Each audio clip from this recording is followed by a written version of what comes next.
நாடாளுமன்ற தேர்தல் தேதி அறிவிக்கப்பட்ட நாளில் இருந்தே நாடு முழுவதும் தேர்தல் நடத்தை விதிமுறைகளும் அமலுக்கு வந்தது. ஏப்ரல் 19ஆம் தேதியன்று தொடங்கி 7 கட்டங்களாக தேர்தல் நடைபெற்று ஜூன் 4ஆம் தேதி முடிவுகள் வெளியாகும் என அறிவிக்கப்பட்டது.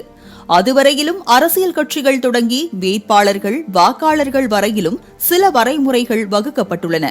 ஆனால் இந்த விதிமுறைகளை காற்றில் பறக்க விட்டுள்ளார் காங்கிரஸ் எம்எல்ஏ ஒருவர்.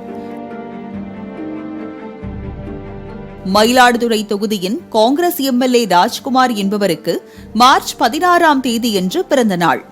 எம்எல்ஏவாக இதுதான் கடைசி பிறந்த நாள் என நினைத்துக் கொண்டாரோ என்னவோ, இதனை சீரும் சிறப்புமாக கொண்டாடுவதென முடிவு செய்தார். இதற்காக சட்டமன்ற அலுவலக வளாகத்திலேயே மேடைகள் அமைத்து மின்விளக்குகள் ஒளிரவிட்டு கேக் வெட்டுவதற்கு ஏற்பாடு செய்தனர். முந்தைய நாள், அதாவது தேர்தல் நடத்தை விதிமுறை அமலுக்கு வந்த நாளன்றே மாலையில் சட்டமன்ற அலுவலகத்தை பூட்டுவதற்கு அதிகாரிகள் சென்றார்களாம். ஆனால் எம்எல்ஏவுக்கு பிறந்தநாள் விழாவுக்கு ஏற்பாடுகள் செய்யப்பட்டிருந்ததால் வளாகத்தை பூட்டி சீல் வைக்காமல் அதிகாரிகள் சென்றனர். இதையடுத்து தொண்டர்கள் அப்பகுதியினர் கூடிய நிலையில் எம்எல்ஏ ராஜ்குமார் கேக் வெட்டி தன் பிறந்த நாளை கொண்டாடினார். மேலும் வாழ்த்து தெரிவித்த அனைவருக்கும் மது ஏற்பாடுகளும் பிரியாணியும் விருந்தளித்ததாக கூறப்படுகிறது. இதுகுறித்து பட்டமங்கலம் பகுதியைச் சேர்ந்த அதிகாரி ஒருவர் மயிலாடுதுறை காவல் நிலையத்தில் புகார் அளித்தார்.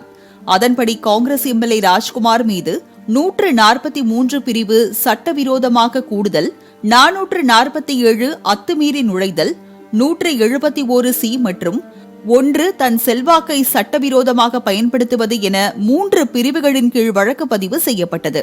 தேர்தல் நடத்தை விதிமுறைகள் என்பது இந்தியாவின் பிரதமர் முதல் எம்பி, எம்எல்ஏ, கவுன்சிலர் வரை அனைவருக்குமே பொருந்தும். ஆனால் இதையெல்லாம் மீறி சட்டமன்ற அலுவலகத்திலேயே பிறந்தநாள் கொண்டாடிய இச்சம்பவம் காங்கிரஸ் வட்டாரத்தில் பரபரப்பை ஏற்படுத்தியுள்ளது.